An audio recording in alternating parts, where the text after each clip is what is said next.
Today, we are going to uncover the ins and outs and behind the scenes of growing wine in Napa Valley and how that can translate into making of wine. We have Bruce Phillips joining us. His family settled in Napa Valley in the 1950s, and they're one of the cornerstone families behind some of the brands that put Napa wines on the map in the first place in the 70s. I'm really excited to bring you this behind the scenes access into what goes on in the Napa Valley.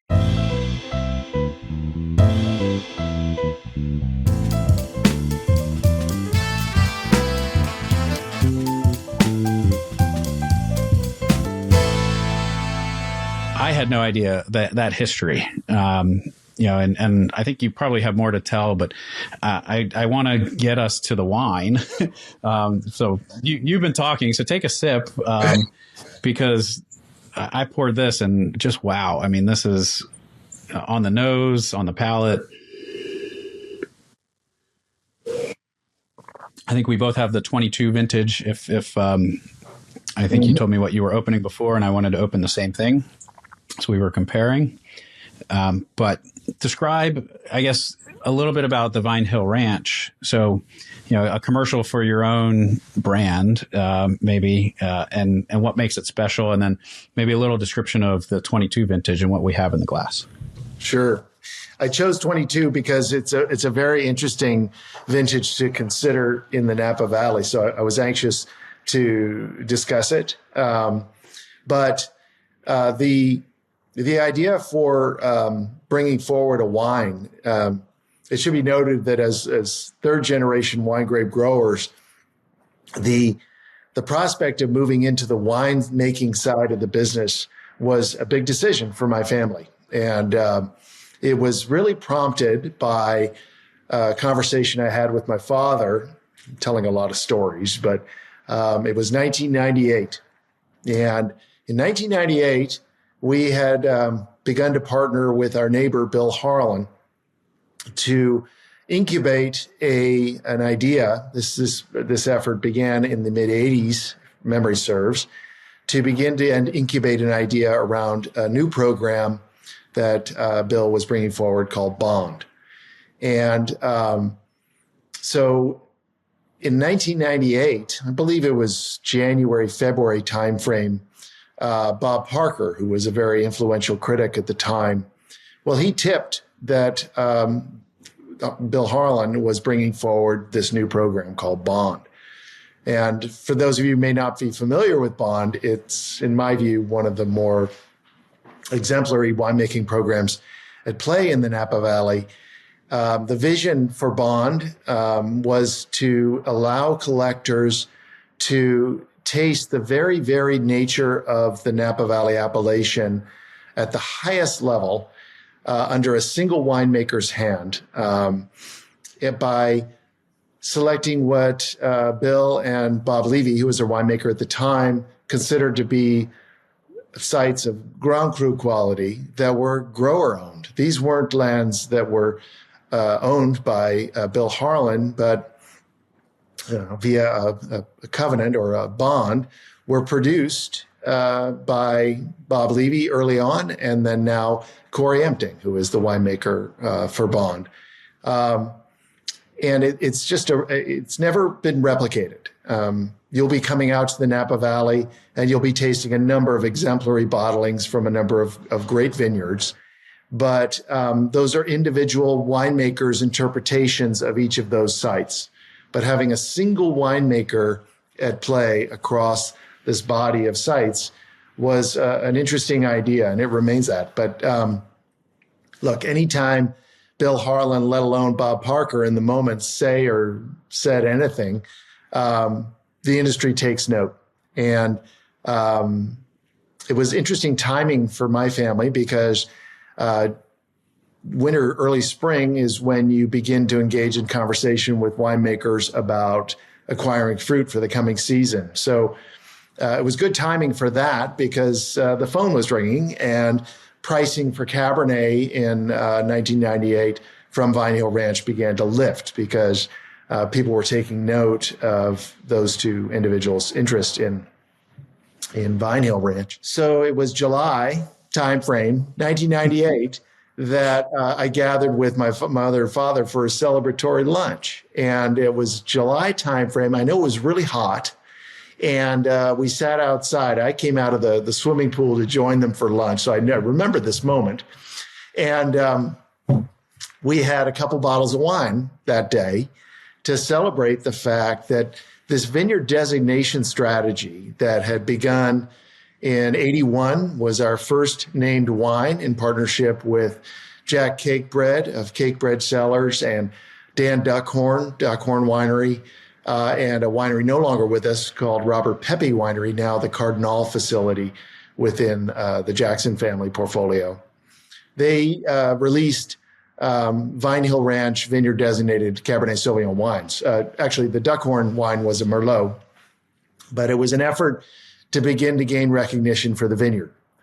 And by 98, with the announcement of bond, we are what's known as the Vicina component of the bond portfolio. Well, it really was a culmination of a strategy that had been in play there over a decade. And we were celebrating. Anyway, long and short of it is, end of lunch comes and my dad says, "Hey, I want to go for a walk." Now, it was quite warm that day. I'd say it was in the high 90s. The last place you want to be is out in the vineyard. But we did, and we navigated across the vineyard and grabbed some shade under a big oak, and he asked me a question that afternoon. He said, "How much of the accolade for these wines?" Now, at the time, there were 4 vineyard-designated wines on the market. The Vicina was coming forward within bond to some anticipation. And he said, "How much of the accolade for these wines can be attributed to this site and how we farm it, and how much of it's just fancy winemaking?" And it's sort of the holy grail of questions if you're a wine appreciator of collector, is sort of the primacy of site and practice versus fancy new world winemaking that can be at play. And I'm all about site and practice. And so I was pretty quick with my response. But what I never gave him credit for, and we lost him almost 10 years ago now, was what he was doing that day was planting the seed of an idea to make wine of our own. And it's a big leap of faith. My father had witnessed a number of friends try it through the 70s and 80s, some not successful. And the market just wasn't ready for what we ultimately tried to do. And so many great winemakers are doing today in the Napa Valley back in the 70s and 80s to make a site expression and a small offering to offer collectors of Napa Valley wines. By 2004, we brought forward, I carved out of contract across all of our vendor partners what I called a winemaker's toolbox. These were designated sections across what were 12 individual sub-blocks that were brought forward post-phylloxera, each intended to optimize the expression of a single variety in Cabernet Sauvignon. And working with our vineyard manager at the time, Mike Wolf, we identified 1 to 2 acre sections within all 12 sub-blocks that were reserved for a program to be named later, ultimately VHR Vine Hill Ranch. Each of these sections was selected because of its uniqueness.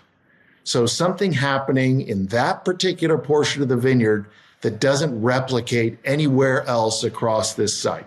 So things to consider are certainly underlying soil structure, maybe aspect to the sun, certainly clonal rootstock combinations, maybe proximity to forest or proximity to a water course, but something that makes that place unique. And the idea was really to hitch a ride on what was my father's vision, which was to drive complexity to our own blend by sourcing from all these disparate sites across this very varied site. And in 2008, we were joined by Francoise Peschon, and I can't hold Francoise up high enough. I have the tremendous fortune of having a remarkable team here at Vine Hill Ranch, from Mike Wolf, who is now retired and has succeeded to Dominic Bianco as our vineyard manager, through to Francoise Peschon, who made the wines at Araujo Estate for 20 years. Araujo Estate, now known as Isla Vineyard, having been sold to Latour and the Artemis Group in 2012. A remarkable site. And if you taste the wines that Francoise made through the 80s from that site, they have sort of a haunting sort of minerality that comes forward from a site that is known for a lot of mineral content. And it takes a very adept and astute estate winemaker to tease out those nuances. And so she was the unanimous choice of the family to take the position of winemaker and brought forward our 08 vintage. She remains our winemaker today, and she is assisted for the past 2 seasons by Isabel Straka. So I'm very proud of my team and let alone of the site. And that's incredible to have the same winemaker, that relationship from 2008 all the way through today. I would venture to say probably a lot of vineyards change their winemaker every 10 years, maybe, as needed as the winery evolves, whatever. But to keep that relationship going, I think is really special. And to see the consistency of this. The first time I think I ever had Vine Hill Ranch, we did a 5 or 6 year vertical tasting that our friend Rick had poured for us. And it might have been, I think he tells me the story that he might be the only one that had that vertical, that you didn't even have that vertical in your collection at the time. And I was just blown away. I mean, I was blown away by the complexities of your guys' wine, the structure that I find in it. It's complex. It's got a long finish to it. Just everything about it. And then getting to taste it again on your property, in the middle of the vineyard last year really was a special, obviously, very impactful moment and memory for me. So, to enjoy this and to have the fortune to come back and visit again in a few weeks, I'm very much looking forward to it. But I think it definitely stands out as a top wine, not just in Napa, but across all the regions of the world. And you guys, it's a long history that's gotten us to this point. Right. I do love, as an entrepreneur, we talk a lot about what people don't understand about business making, and what people see from the outside is the overnight success when things tick up. So take Amazon. Amazon, for example. Everybody knows Amazon today. They know the crazy growth it's had over the last 10, 15 years. But if you look at Amazon's humble beginnings back in the mid 90s, I mean, their stock was pennies, dollars, for years and years and years and years and years, until it finally clicked. Right. And then all of a sudden, overnight success, right? Oh, Amazon's magic. Yeah. And I think you guys are starting to realize that, right? So from all the way back to the grape growing, the site selection, now having your wine, 15 or so years released, vintages released, people are starting to know it because you also can't get it to a lot of people, right? So how much do you guys produce in cases? And I'm sure you guys probably have some customers who will want to have as much of that as they can. So it's only getting to a select number of people each year. And as it grows, ideally, so does the reputation of the brand. Well, that's the hope. I'm going to look here at the label on this 2022. And at the bottom, it denotes there were 925 cases of the 22 vintage produced of the VHR Cabernet Sauvignon. The 2008, which was our first release, was 300 cases. And, Rick, our mutual friend, he's right. When you release a wine, 2008, we released that in 2011. Well, nobody knew who we were. And so you introduced the wines largely via the trade and sommelier and boutique retail. They introduce your wines, and occasionally I have the opportunity to pour the wine for people. And I distinctly remember the afternoon that I met our mutual friend Rick, and he brought a body of collectors with him. And that was a sort of a seminal moment in terms of their enthusiasm for my wines. And you get very excited to sell those early vintages, and just because you're so flattered. And so I don't have libraries of those early vintages the way I do today, as we've gotten to a more sustainable state, and I'm able to hold back a body of these wines to age and cellar and present and otherwise. So 08, 09, 10, 11 and 12 are largely gone. And so the vertical that Rick shared with you, yes, that was a rarity.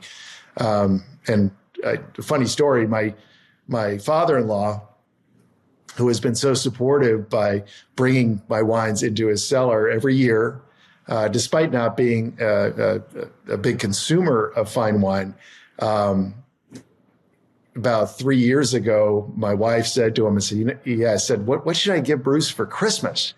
And she said, what he really wants are those early vintages of his wines. And so every year now I get an 09 or an 08 3-bottle package that I tuck away in my cellar. So I'm slowly building my library back. I love that. That's amazing. Yeah, the gift. It's not Indian giving, right? It's not re-gifting. He actually bought it and is gifting it back to you because you didn't at the time have the foresight to save it for yourself, right? The excitement. I love that it was born out of excitement. Yeah. What an amazing way to regrow the library. Once it's gone, right? You can't make more of that vintage. So that's right. That's cool. That's really cool. But if I could, would it be all right if I spoke a little bit to the 2022 vintage? Because it's please, yeah. Let's have the description of what's in the glass, and anybody lucky enough to have the wines will know what's coming for them. Sure. Or if somebody wants to acquire these wines and they're watching this, leave some comments. I'll try to connect you with Bruce, and if it's possible, if there's enough left, we'll see what can be done. They truly are collector's items. As you said at the beginning, they're meant to be drank. Yes. So you don't want to collect and sit on them, but the structure in these, I would say easily the good vintages could be aged 20, 30, 40 years with proper conditions. So they do become collector's items in that sense, and that they're only going to get better with time and age. So the more you can stock them up, the more you can open them down the road. But what do we have for 2022? Well, 2022 is a very interesting vintage to look at from the Napa Valley. Now, 2022 was a lovely vintage until early September.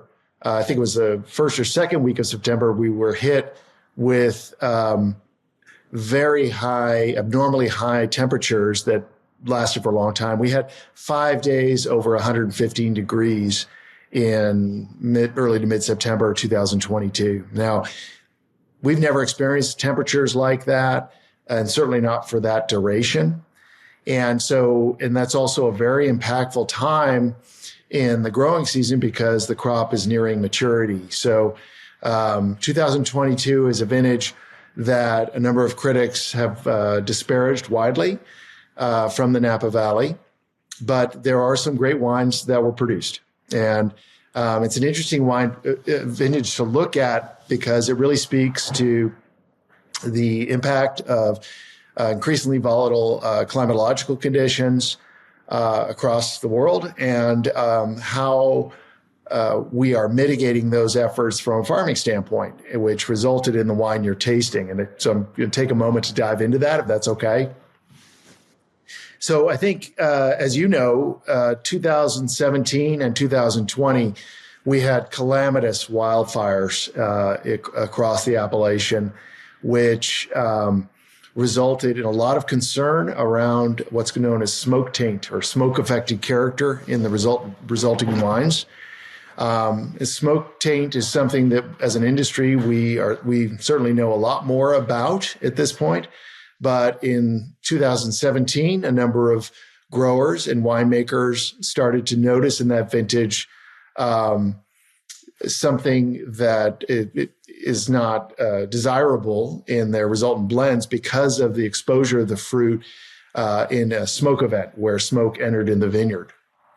Just briefly to explain that whole thing, if you have fresh wildfire smoke in your vineyard, it can permeate the skins and bind to the sugars and create undesirable phenolic characteristics that at its worst, in a highly impactful situation as they age and bottle can result in a wine that can be reminiscent of maybe licking an ashtray if it's really bad.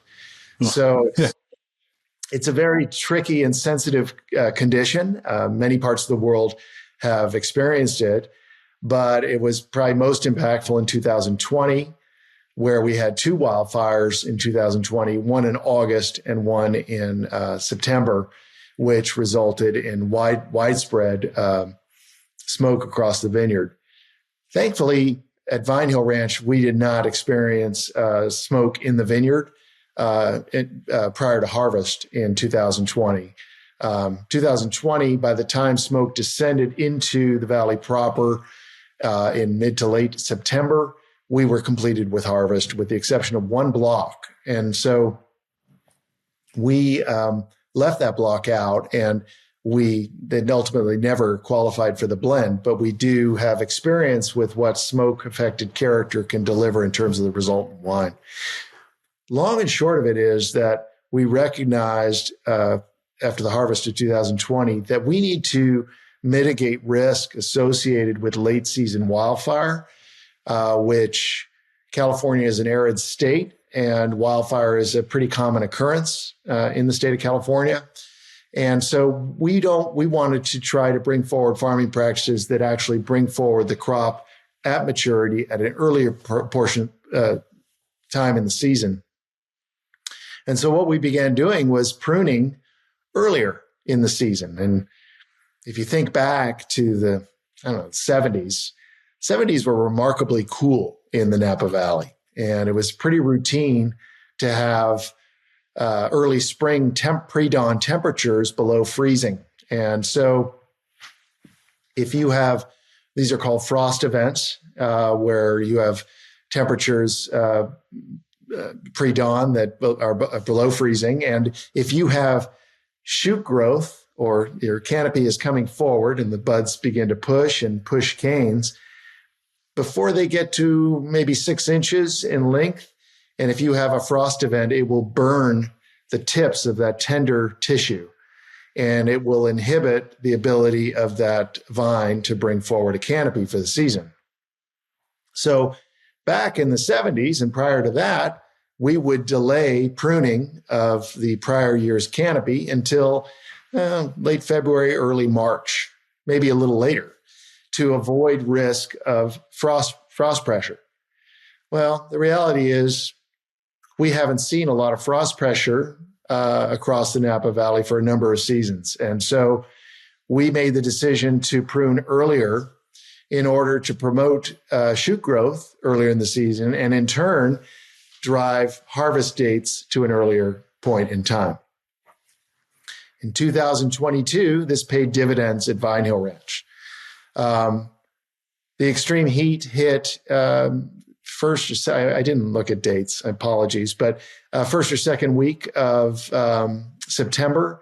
And at the onset of that heat, Vine Hill Ranch, we were approximately 90% complete with our harvest, whether it be for VHR or for our vintner partners. We did, within our VHR carve-outs, we did leave one block out. The canopies were strong, fruit looked good, and it could have used a little more time, so we decided to hang it through the heat event. We had no idea how long this heat event was going to last, but it did no favors for the fruit. it, one thing you have to understand is that when temperatures exceed 98 degrees in the vineyard, well, these vines, they stop transpiring moisture. So they effectively shut down to try to navigate the heat event. So there's no movement within if you look at a grapevine, within the system, no moisture moving through. It's just hunkering down. And so there's no real phenolic development happening in this heat event. But so I like to think of it as though it's sort of holding its breath. And an analogy would be, say, as a human diving into a swimming pool and trying to stay underwater for 20 minutes, given the length of this heat event, 4 to 6 days, and then coming up, and if you survived, you'd likely be exhausted. And I think that's what the vineyard went through across this valley in that extreme heat event. What happened is they never really recovered. Historically, the way grape growers would look at a heat event, 1-2 days maybe, is let the fruit be on the vine. If your canopies are in position to shield it from the hot sun so you don't have fruit desiccation or dehydration, then post-heat event, perhaps provide a little bit of water to the vineyard and allow it to recover and continue to develop its fruit phenolically after that heat event. But in 2022, the vineyards across the appellation were hit pretty hard. And so they decided to go dormant. There was no further phenolic development. And that's why, as a vintage across the valley, it's fairly disparaged by a number of critics. If I look at R22, however, what I love about this wine, there's a wonderful purity of fruit character. This is very varietal specific. It's 100% Cabernet Sauvignon, sourced from all across this vineyard. And there's a lovely purity of fruit character.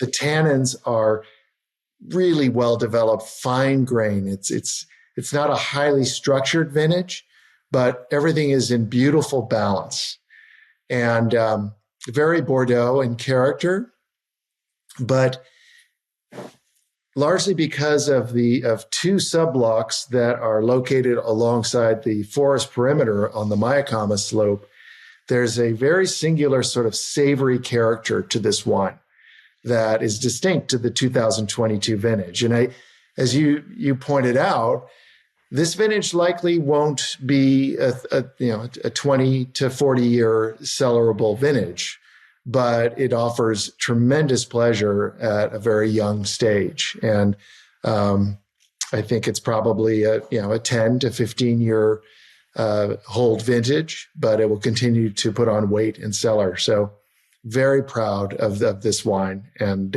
it speaks to the site and the level of effort that was applied both in the vineyard and in the cellar to bring it forward. Yeah. So the heat event in 22, you guys were able to mainly harvest before that happened. Is that what you learned from 20? You started to approach this. Well, actually, you learned that from the wildfires in 20. Mm-hmm. And to actually avoid the wildfires, you started trying to start earlier so you could harvest earlier. And that worked in your favor when it came 22 with the heat event that basically put everything else to sleep. And you guys were able to harvest ahead of it. Exactly. I mean, it was a calculated risk. We were taking the risk up front through the frost season, but it paid off in terms of bringing forward the crop ahead of that heat event. Nice.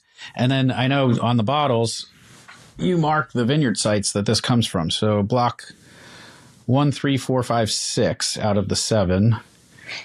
You actually talk about the vines.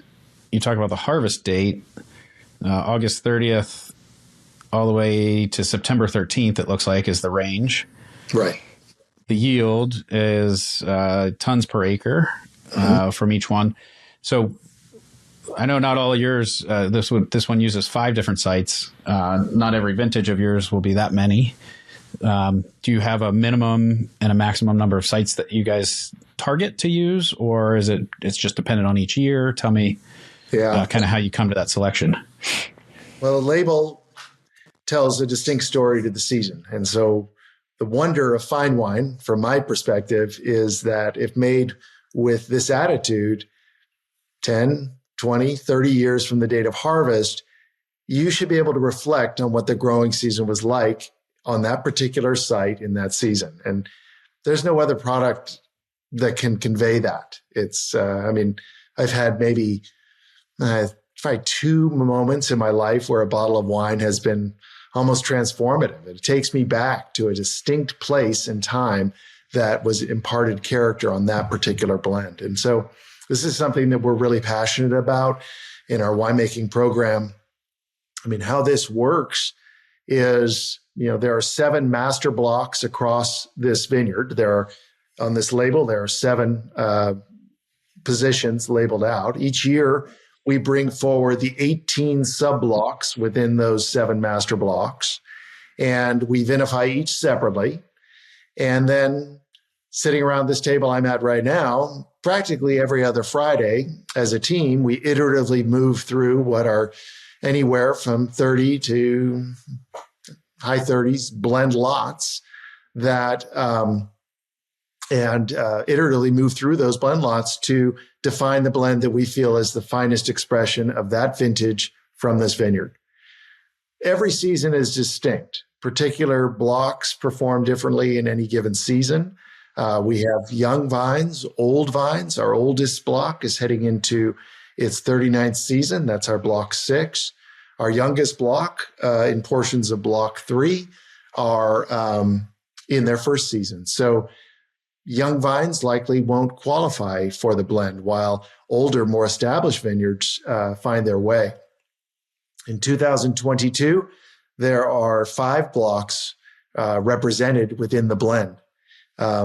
Blocks 3 and 4 are down low on the benchlands. And as we taste this wine, the benchlands every year bring forward a very distinct character. The benchlands deliver wines that deliver more bright fruit character, vibrant acidities, energy in these blends, and big plush mouthfeels. If I think about the Oakville appellation in general, these are the characteristics that it's known for, is a relative freshness in these Cabernets, great complexity. But that's the benchlands. And as you ride up the hillside slopes at Vine Hill Ranch through blocks 5 and 6 and 1, which rises steeply in our southern reach, the fruit character moves from from red fruit down low through sort of a blue fruited zone and up high into more of a dark fruited zone, almost black in character, with big pronounced tannic structures, particularly sourced from those rhyolitic portions of the vineyard, those rhyolitic knolls. Those drive big tannic structures, almost brooding wines. And along the forest perimeter, these savory characteristics, which I talk a lot about, chaparral notes or dried grasses and sage and laurel that infuse into these wines. Those are the blocks that are represented in this blend, but every season is different. The only 2 blocks that have perennially been reflected in this blend from the beginning are blocks 4 and block 6. These are in turn our oldest plantings. And old vines are very talented at being able to self-regulate through variant growing seasons. They're wise and they understand how to navigate wet seasons, dry seasons, hot, cold, otherwise. So they're very consistent in terms of what they deliver from a resultant wine character. The notion of vintage variability. And the last 2 lines, the first being the harvest date or dates within a particular block for the season, and the last line being the yield, on average, tons per acre for that block for the season. We're trying to convey here is, think about it, how much fruit was on the vine when you brought it in, the yield, and then consider when you brought it in, the harvest dates, and maybe even take a look at the span of the dates that represent the beginning and the end of the harvest season. Well, with that perspective, you can infer what the growing season was like, in this case, 2022 at Vine Hill Ranch. And it's the notion of vintage variability. Every season is distinct. And as wine grape growers, we do our best to mitigate risk and optimize opportunities for varietal expression. But the winemaking role is while hugely important, if you've done it right in the vineyard, it's largely a stewardship role to convey what happened on that site in that season. I want to unpack some of that because you just touched on a lot of different things. I definitely, get that fruit in the wine here. You're talking about, remembering this correctly, 3 and 4 on the benchlands. That they're the low lying, big flavors, bright. So I can taste that coming through this. But what stuck out to me on my visit last time, and you answered this, was as you move through the elevation, the flavor of the fruit comes through differently. So you mentioned the higher the elevation, there's darker, black fruits, blackberries, black raspberry. Coming down into the middle region, maybe more blue fruit in that blueberry range. And then on the benchlands, that bright red fruit, strawberry, raspberry. And I just thought, wow, to be able to take that blend and know that you're getting those flavors from those different blocks, I think is really, one, insightful to understand how the grapes grow and develop and those different flavors come through. But then also you utilize that with the knowledge with Francoise and, her expertise in the winemaking and all of the collaboration you guys do that you mentioned around that table to really put out the product we get in bottle. And, like I said, it's a brand that more people need to know about. Only 900 cases means a lot of people don't get the chance to know about it.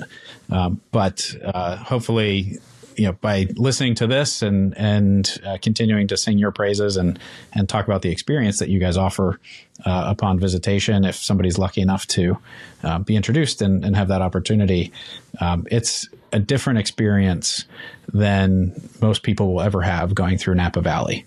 And I tell my friends, we're going to Napa. They're like, oh, you have to go try this place and you have to go try this place. And I say, no, we don't taste the way you taste.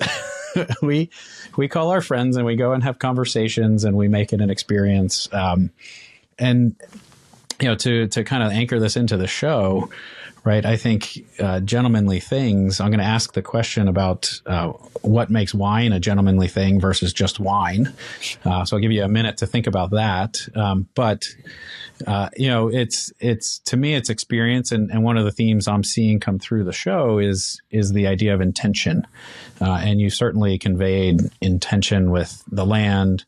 You just mentioned the stewardship of just bringing the land and the environment of the season forward, as a marker in time to put in a bottle.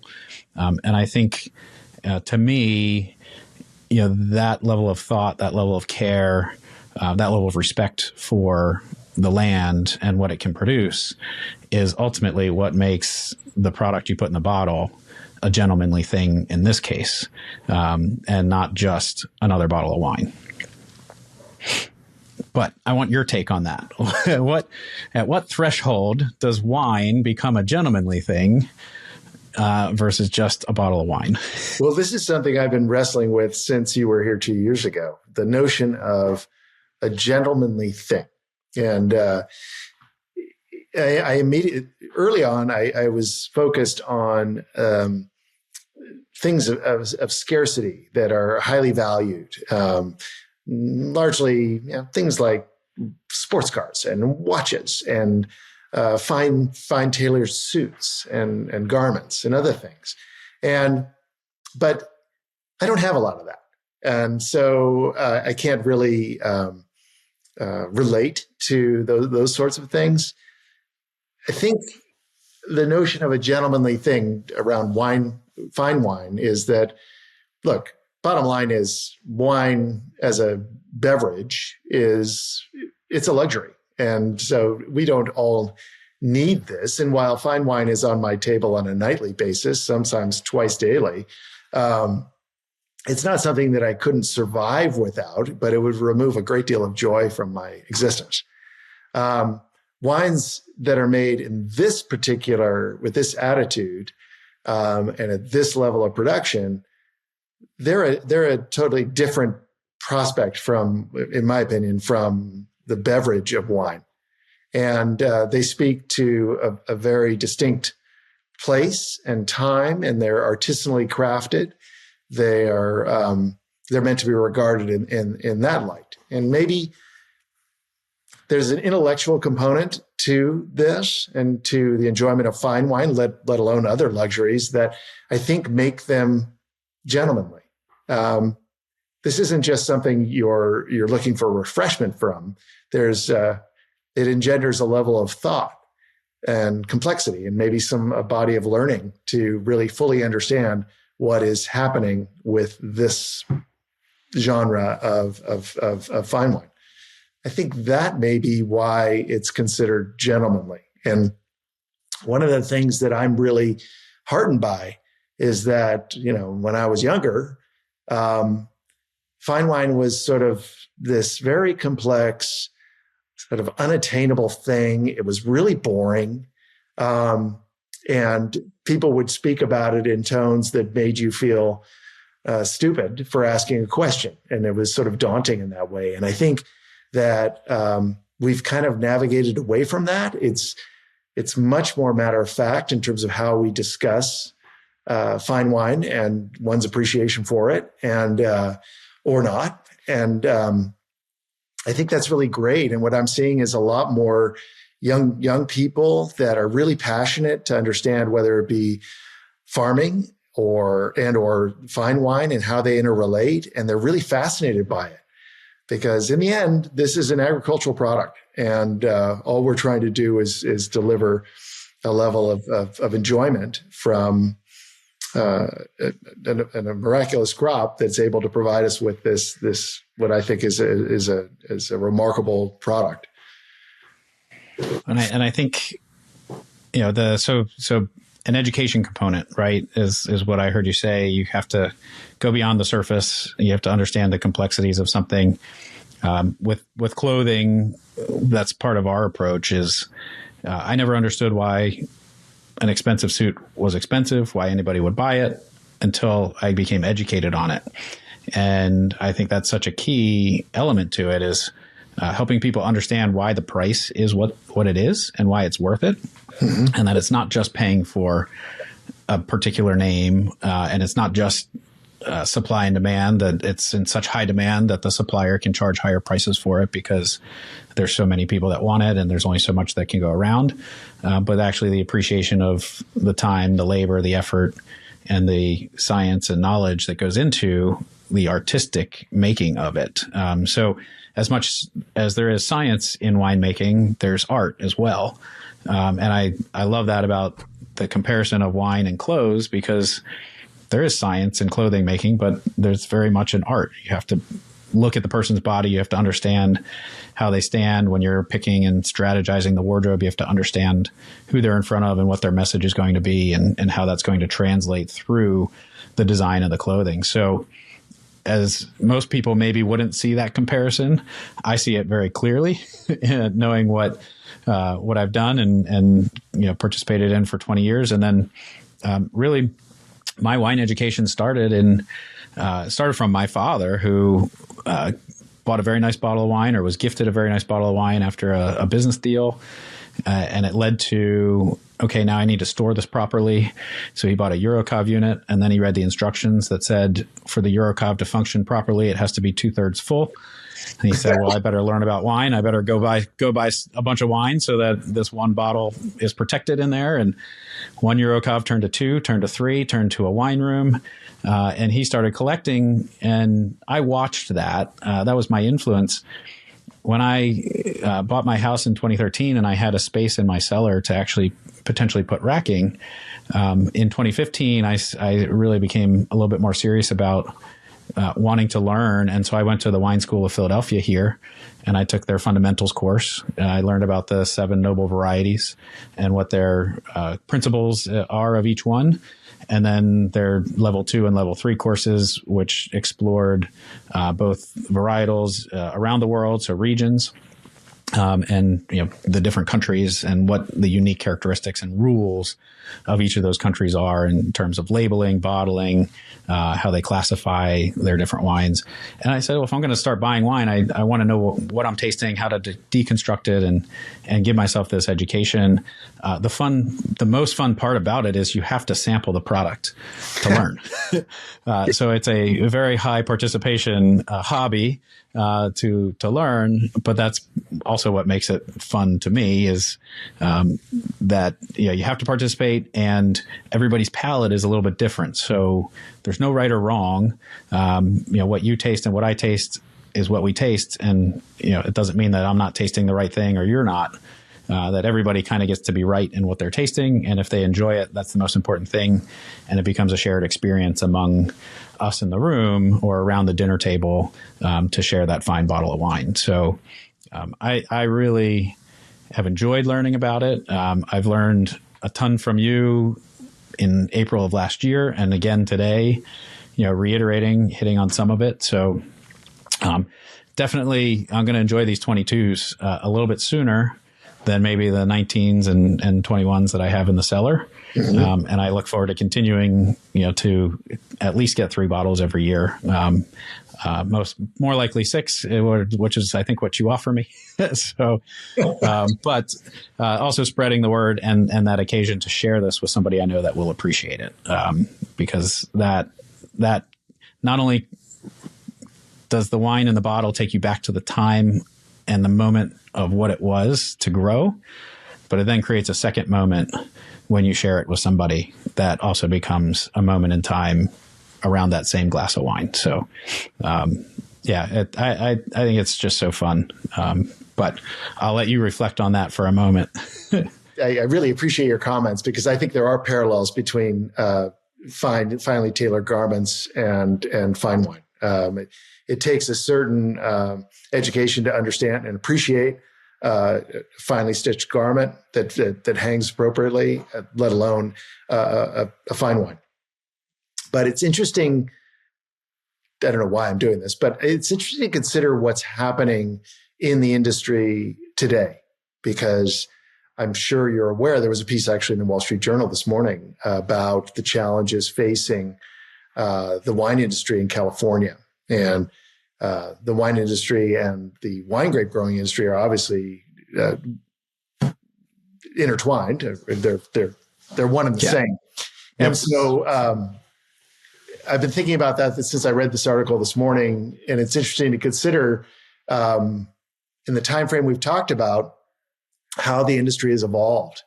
And one thing about getting a little older is that you have some perspective. And it's interesting to look at what we're facing today. Now, it's across the state of California, there's a large percentage of fruit that will not be harvested this year, largely because what we're seeing is a downturn in the consumption of alcohol on a daily basis by the American public. And that's driven by a number of factors.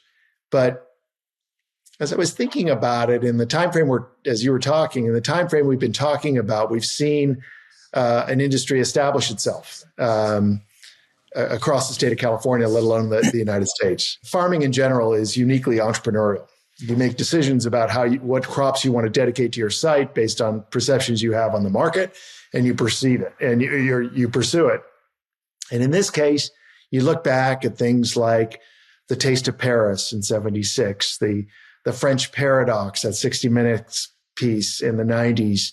I think certainly you have to throw in the unexpected turn of events with the pandemic, which had people at home and enjoying a lot of wine. Well, it spurred a lot of growth in vineyard plantings and in the propagation of wine brands of various calibers to satisfy what was a perceived demand. And what we're seeing on the backside is a precipitous decline. And from a wine grape growing standpoint, as an industry, we've recognized that we've been in oversupply for a number of years. And but it's very difficult to compel a grower to remove a perennial crop from their site, and you're ever hopeful that the next vintage the market will come around. And so what we're seeing today is the market is correcting. And I look back, and across the state of California, let alone the country, there's been this tremendous exuberance for the production of wine of various calibers. And I've been talking to my wife, Heather, about what has happened has sort of been a recommodification of fine wine across the United States. And in the wake of those, primarily the Taste of Paris in 76 and the French paradox, as demand in the United States grew, well, people saw an opportunity. And while they may have planted varieties in sites that weren't necessarily attuned, but there was a market for it because consumers were experimenting with wine. And I don't think that wines of a caliber that we're tasting today, and we've been talking about here from the Napa Valley, let alone other appellations around the world, it's not going away. And you talked about differentiating one's site or wines based on quality and character and their level of scarcity and attracting what appears to be a smaller body of collectors and wine appreciators that are bringing wine to the table every day. And I actually think it's a very positive moment. It's painful for a number of corporate and family entities, growers and vintners alike, but it's going to focus us on producing wines of caliber, which is what we need to be doing, certainly here in the Napa Valley, let alone across the state of California. So it's an interesting moment in this industry, but I think there is sufficient interest in wines of this ilk to continue to drive growers to farm appropriately and winemakers to make wines that are differentiable in terms of their character and quality. Yeah. And I think we're at a point in time where people recognize quality over quantity. They want better but less, and they appreciate it, and they're willing to pay a little bit more for it. So, I think, like you said, there's going to be a certain level of the market that we'll see that it gets affected. And then a lot of the brands of wine I follow and the friends I've made in the Valley that I support, they put their offering out, and 2 hours, 3 hours later, if it's a small offering, it's gone, and you have to be on top of it. Even as somebody who's on the list, you may not get it, and you have to be on a lot of lists to get things and have that access. So, I don't see that slowing down, and I think so. One of our core values at Henry Davidson is be reputable, and I think when you establish that reputation, that carries you through, right? It's going to carry you through because everybody knows. I always love the saying, right? Anybody can make a good wine in a good year, but a good winemaker makes a good wine in a bad year, right? And when you have that reputation as a good winemaker, which Francoise Peschon, absolutely stunning, reputation. Graham McDonald, absolutely stunning reputation, as winemakers. You are constantly going to get what people expect, and you're able to uphold that reputation that you've put forward.